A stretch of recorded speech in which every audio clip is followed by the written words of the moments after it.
Live from Fargo and serving you on TV, online, and on the go. This is Valley News Live at 6.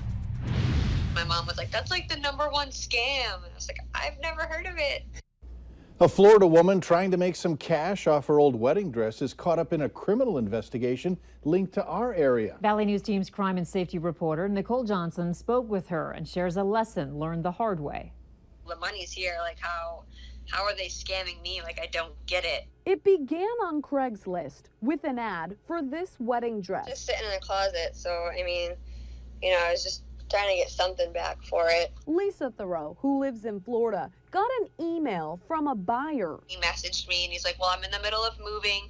I live in the Davenport area, so I'm going to have the movers come pick up the dress. And I was like, okay, that's fine. He even thought it was fine when the check for the dress was more than what he owed her, over $1,000 more. He says, the check that I sent you is for too much money. Like, it's for the movers, so you take your part and then give the rest to the movers. Thoreau deposited the check. It cleared. Within hours, the money was in her account, or so she thought. That's where the Fargo-Moorhead connection comes in.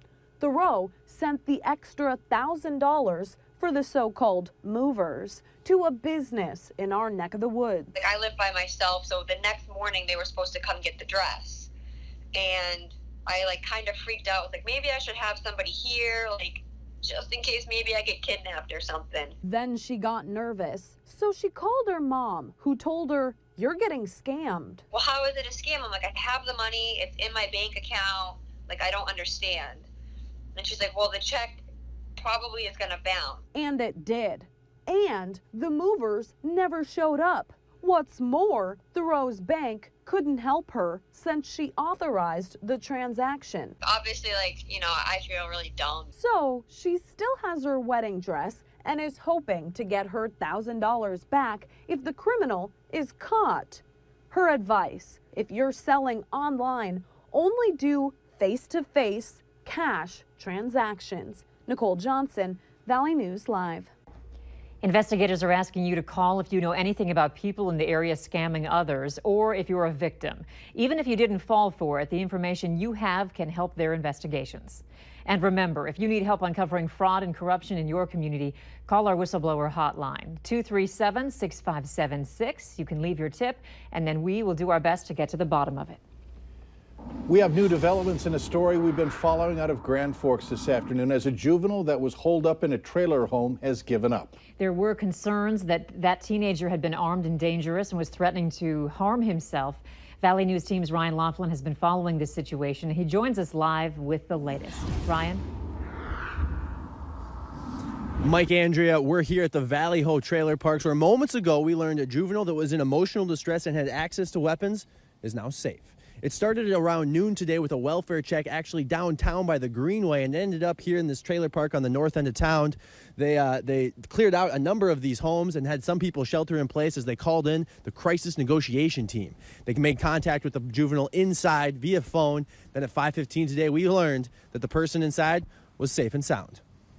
So it's something that we deal with on a daily basis, actually, and they go different ways. This one worked really well. They spent a lot of time with the person, and ultimately it worked out the way that we want to see them work out. Police crediting the crisis negotiation team for defusing this situation. The juvenile has been transported to receive medical treatment, and everybody here glad that everyone's going home tonight. From Grand Forks, I'm Ryan Laughlin, Valley News Live. All right, thank you, Ryan. If there are any new updates, look for them on our website, valleynewslive.com. Well, you certainly get the feeling that there's something in the air tonight, and that might translate into storm conditions early tomorrow morning. Hutch, a lot of people are wondering about Friday night football watching. Will the weather cooperate? For some, it will, but just take a look at temperatures, Mike, across the region, and a ridiculous range in temperatures. A 48-degree reading right now up in Williston, while it is over 50 degrees warmer in southern parts of Minnesota, 86 in Fargo, and it is sticky out there with heat indices in the 90s. In Fargo and points south and east. There is a chance of severe storms tonight, mainly in northwest Minnesota.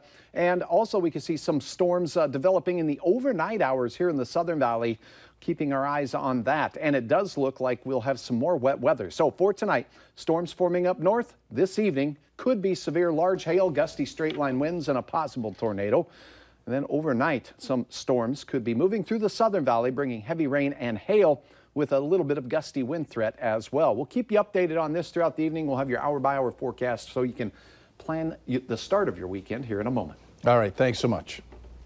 This morning, Senator Heidi Heitkamp met with small business owners from Fargo to discuss the impact of a potential tax reform. Valley News Team's Molly Casey sat in on the meeting and spoke with Senator Heitkamp about changes that she thinks are needed. Molly?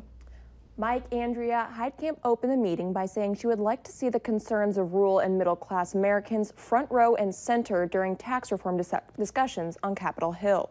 She then spent nearly 2 hours with the business owners talking about challenges they faced from the current tax system and what changes they'd like to see.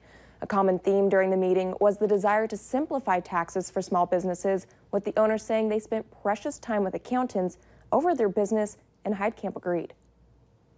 It is absolutely imperative that as we advance this, that we simplify and that tax relief goes to our small businesses who are the economic engine of our state.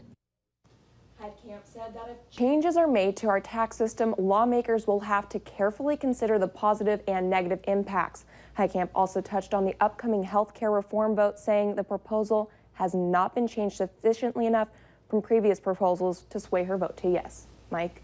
All right, Molly. Arizona Senator John McCain has also said he will not vote for the newest health care law.